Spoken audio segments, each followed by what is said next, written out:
అందరికీ praise lord. ఇర్మియా 17:13. నా ఎడల ద్రోహం చేయవారు జీవజలముల ఊటను నన్ను విసర్జించి ఉన్నారు, కాబట్టి వారు ఇసుక మీద పేరు రాయబడినట్లుగా ఉన్నారు. ఇసుక మీద పేరు రాసుకుంటే అది ఉంటుందా? ఉండదు. వర్షం వస్తే కొట్టుకుపోతుంది.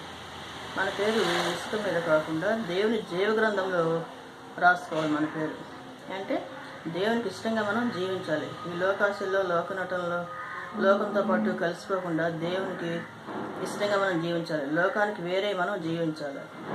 దేవుణ్ణి సంతోషపెట్టే వారంగా మనం ఉండాలి, కానీ లోకాన్ని సంతోషపెట్టే వారంగా మనం ఉండకూడదు.